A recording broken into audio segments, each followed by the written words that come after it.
जय हिंद, नमस्कार दोस्तों। लोकसभा चुनाव 2024 के सेकंड फेज के चुनाव हो चुके हैं। फर्स्ट फेज का चुनाव 19 अप्रैल को संपन्न हुआ, जिसमें 2019 लोकसभा चुनाव से बहुत ही कम वोटिंग देखने को मिली। सेकंड फेज का चुनाव 26 अप्रैल को संपन्न हुआ, जिसमें भी 2019 के लोकसभा चुनाव से कम ही वोटिंग देखने को मिली है।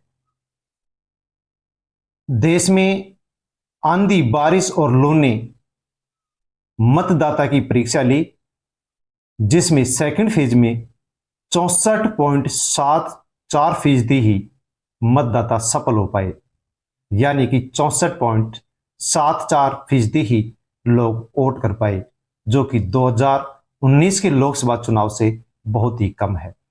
लोकसभा चुनाव 2019 में 72.87% वोटिंग हुई थी और 2024 की सेकंड फेज में 64.74% वोटिंग हुई है।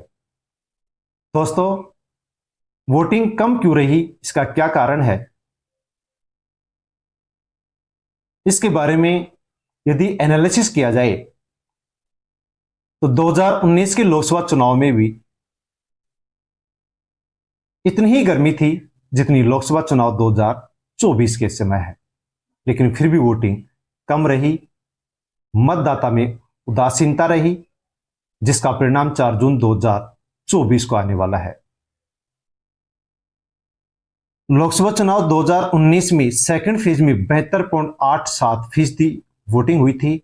वहीं लोकसभा चुनाव 2024 के सेकंड फेज में 64.74% वोटिंग हुई है, जो कि 2019 के लोकसभा चुनाव से 8.13% वोटिंग कम है। फर्स्ट और सेकंड फेज में जनता ने तो अपना फर्ज पूरा कर दिया है, लेकिन अब कौन पहनेगा प्रधानमंत्री का ताज, कौन सी पार्टी जीतेगी, इसका परिणाम 4 जून को आएगा, वही बता पाएगा।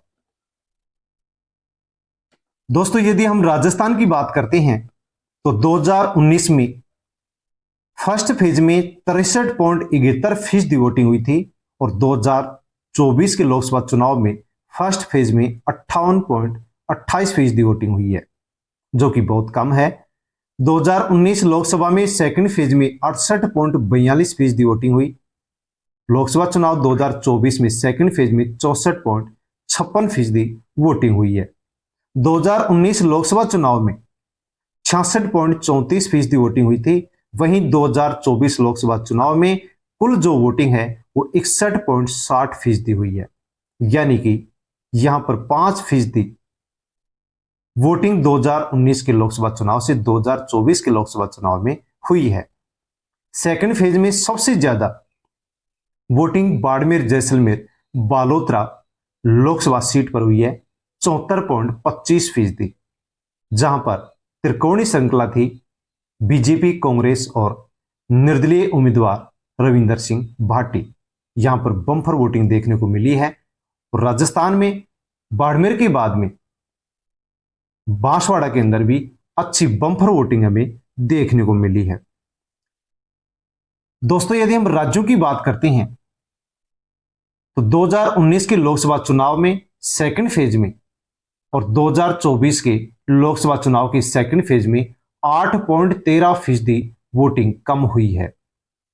जैसे कि असम राज्य में 2024 में वोटिंग 70.68%, बिहार में 54.17%, छत्तीसगढ़ में 72.51%, जम्मू कश्मीर में 67.62%, कर्नाटक में 64.57%, केरल में 65.10%, मध्य प्रदेश में 55.71%, महाराष्ट्र में 53.71%, मणिपुर में 77.10%, राजस्थान में 61.60%, त्रिपुरा में 77.97%, उत्तर प्रदेश में 53.51% और पश्चिमी बंगाल में 71.84% वोटिंग लोकसभा चुनाव 2024 के सेकंड फेज में हुई है। इन सभी 12 राज्यों की 88 सीटों पर जो वोटिंग हुई है, इन सभी में वोटिंग घटी है। 2019 की तुलना में 2024 की लोकसभा के चुनाव में इस सेकंड फेज में वोटिंग घटी है। यदि सबसे ज्यादा वोटिंग घटी है तो उसके बारे में हम बात करते हैं, तो केरल राज्य में इस सेकंड फेज के अंदर 16.20% वोटिंग घटी है। मध्य प्रदेश में 11.92% वोटिंग घटी है और उत्तर प्रदेश में 9.55% वोटिंग घटी है और महाराष्ट्र में 9.22% वोटिंग घटी है, जो कि ऐसे राज्य हैं जहां पर लोकसभा की सीटें भी अच्छी खासी हैं। यदि सबसे कम वोटिंग घटी है तो वो राज्य है छत्तीसगढ़ राज्य, जहां पर केवल 2.58% वोटिंग घटी है और बिहार राज्य में वोटिंग घटी है जो कि 8.86% घटी है। दोस्तों, इतना वोटिंग घटने का जो प्रमुख कारण है, उसका सबसे प्रमुख कारण यही है कि मतदाता में वोट के प्रति उदासीनता। मतदाता में यह उदासीनता क्यों आई, इसका कारण क्या है, ये तो वोटर ही जानता है। या तो सरकार से उदासीनता है या फिर वोट देने से ही उदासीनता है। यदि इस प्रकार से उदासीनता आने वाले 5 चरणों में भी रहती है तो देश भर में जो 2024 का लोकसभा का चुनाव परिणाम होगा वो चौंकाने वाला हो सकता है, क्योंकि 2014 में वोटिंग बढ़ी, बीजेपी पार्टी अच्छी खासी सीटों के साथ बहुमत में आई और सरकार बनाई। 2019 लोकसभा चुनाव में भी वोटिंग बढ़ी और बीजेपी और भी अधिक सीट लेकर के आई और सरकार बनाई। लेकिन 2024 के लोकसभा सीटों में अचानक से इतनी वोटिंग घटना कहीं ना कहीं अवश्य ही अनेक सीटों पर प्रभाव डाल सकती है। तो जो वोटिंग कम हुई है इसका प्रभाव सभी सीटों पर देखा जाएगा, और जो वोटिंग कम हुई है ये वोटिंग आने वाले परिणाम अर्थात 4 जून को जो परिणाम आएंगे उसमें चौंकाने वाले आंकड़े हमारे सामने आ सकते हैं। जैसे कि बीजेपी 400 पार के आंकड़े बता रही है, 400 पार का दावा कर रही है। क्या बीजेपी 400 पार के आंकड़े को छू पाएगी या फिर कम ही सीटों पर सिमट कर रह जाएगी? ये तो खैर चुनाव परिणाम ही बता पाएगा, लेकिन जनता ने तो अपना, जैसे कि राजस्थान की बात करते हैं तो फर्स्ट और सेकंड फेज में राजस्थान की 25 लोकसभा सीटों पर चुनाव हो चुका है।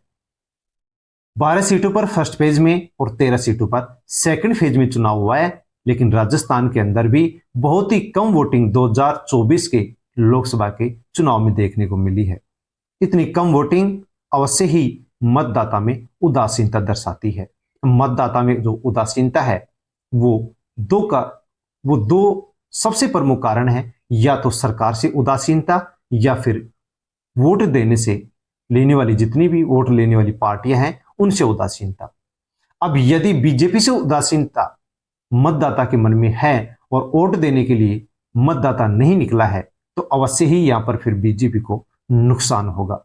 यदि मतदाता बीजेपी से के प्रति उदासीनता नहीं रखकर वोट देने से उदासीनता रखता है या सभी पार्टियों से उदासीनता रखता है तो उसका प्रभाव फिर सभी पार्टियों को होने वाला है। इतनी उदासीनता मतदाता के मन में क्यों आई, इसका एक सबसे प्रमुख कारण यह भी है कि मतदाता के मन में कहीं ना कहीं यह भी विचार आ गया होगा कि मेरे वोट देने से क्या फर्क पड़ेगा।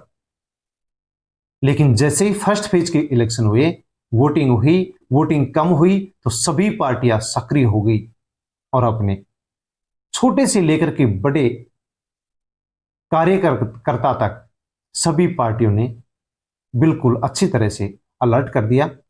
तो कुछ वोटिंग हमें सेकंड फेज में बढ़ी हुई दिखाई अवश्य दे रही है।